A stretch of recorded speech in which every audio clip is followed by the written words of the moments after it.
45.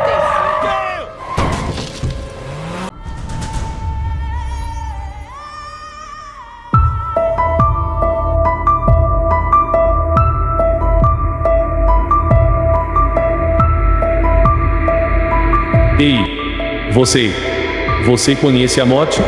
Tem medo da morte? Conhece essa história? Havia um homem chamado Lázaro que vivia em uma pequena cidade. Ele era conhecido por sua fé inabalável e sua generosidade para com os necessitados. No entanto, Lázaro vivia em grande pobreza, enquanto do outro lado da cidade havia um homem rico que desfrutava de todas as riquezas e prazeres que o mundo tinha a oferecer. Esse homem rico era egoísta e não se importava com os outros. Certo dia, Lázaro ficou doente e, apesar de seus esforços, não pôde receber o tratamento adequado devido à falta de recursos. Enquanto isso, o homem rico celebrava festas extravagantes e vivia uma vida de luxúria. O tempo passou, e ambos morreram. Lázaro, o homem pobre e fiel, foi levado pelos anjos para o seio de Abraão. Lá, ele desfrutou de paz e descanso, livre de todas as dificuldades e dores que havia enfrentado em vida. No entanto, o homem rico, ao morrer, encontrou-se em tormento no lugar conhecido como o Hades. Do lugar de tormento, o homem rico olhou e viu Lázaro ao lado de Abraão. Cheio de arrependimento, ele pediu a Abraão para enviar Lázaro para aliviar seu sofrimento com um pouco de água. Mas Abraão explicou que um grande abismo separava o lugar de paz do lugar de tormento, tornando impossível atravessar de um para o outro. O homem rico, então, pediu a Abraão para enviar Lázaro de volta à vida para avisar seus irmãos sobre o destino que os aguardava, para que eles pudessem se arrepender e mudar seus caminhos. Mas Abraão disse-lhe que eles já tinham Moisés e os profetas para guiá-los, e se eles não os ouviram, tampouco seriam convencidos se alguém ressuscitasse dentre os mortos. Apesar do pedido do homem rico, não foi concedida a Lázaro a oportunidade de voltar à vida e advertir seus irmãos. O homem rico descobriu, tarde demais, que as escolhas que ele fez em vida o separaram de Deus e da vida eterna em sua presença. Ele percebeu que era tarde demais para mudar seu destino. Essa história nos lembra da importância de nossa fé e das escolhas que fazemos em vida. Ela nos ensina que devemos cuidar dos necessitados, ser generosos e viver uma vida de integridade. Também nos alerta para ouvir as palavras dos profetas e seguir a vontade de Deus, pois a vida após a morte trará consequências eternas.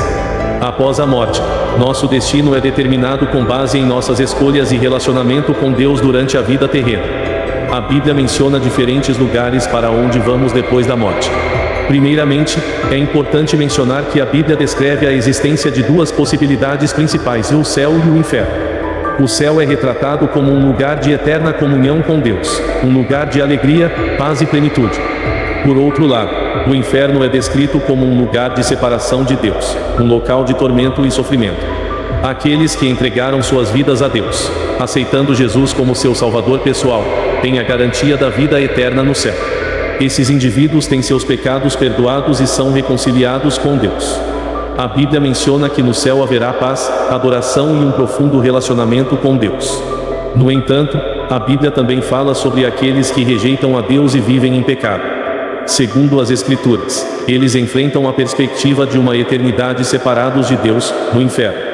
Nesse lugar, o sofrimento é descrito de várias maneiras, como tormento, fogo eterno e ausência completa da presença de Deus. A Bíblia nos dá uma ideia de como será a realidade pós-morte. No entanto, o mais importante é lembrar que a Bíblia nos desafia a buscar uma vida de relacionamento com Deus aqui e agora. Ela ensina que todos nós enfrentaremos a morte, mas como nos relacionamos com Deus e com os outros ao longo de nossa jornada terrena determinará nosso destino eterno. A Bíblia nos convida a escolher a vida com Deus, a aceitar sua oferta de perdão e a viver de acordo com seus ensinamentos para que possamos encontrar esperança, paz e alegria em nosso destino após a... Então meu povo não se engane. A morte é inevitável, por mais difícil que seja. Não tem como fugir dela. Numa pequena vila cercada por densas florestas, havia um sábio ancião chamado Aelius. Ele era conhecido por sua sabedoria e conhecimento profundo sobre os mistérios da vida e da morte. As pessoas da vila, curiosas por natureza, frequentemente buscavam seus conselhos e orientações. Um certo dia, um jovem corajoso chamado Marcos decidiu explorar os limites da floresta, onde se dizia que morava um ser misterioso conhecido como Morte. Curioso sobre o significado e a natureza da morte, Marcos estava determinado a encontrá-la e descobrir a verdade. Após uma longa e árdua jornada, Marcos finalmente chegou a uma clareira no centro da floresta, onde encontrou um homem vestindo um manto negro, segurando uma foice reluzente. Era a própria morte. Marcos, com uma leve tremor na voz, aproximou-se e perguntou: "Oh, morte, eu vim em busca de respostas." "O que é a morte?" "A morte," com uma voz serena e profunda, respondeu. "A morte, jovem Marcos, é uma parte inevitável da vida. Ela é o fim de uma jornada, a transição para um estado além do nosso mundo." Curioso, Marcos perguntou: "Mas a morte é um fim triste? É o fim de tudo?"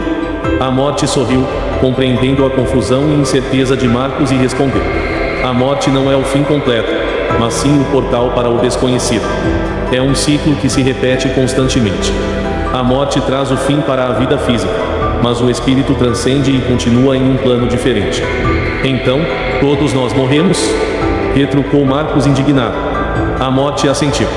"Sim, todos, em algum momento, atravessamos esse portal para o além. Mas cada indivíduo tem sua própria jornada. A morte não discrimina idade, posição social ou riqueza. Ela é uma igualadora, levando a todos para um destino comum." Marcos, embora compreendesse parcialmente, ainda tinha mais perguntas. "E o que acontece após a morte? Existe vida após a morte?" A morte olhou profundamente nos olhos de Marcos e disse: "A vida após a morte é um mistério. Um reino além do nosso alcance. Alguns acreditam em um paraíso, outros na reencarnação.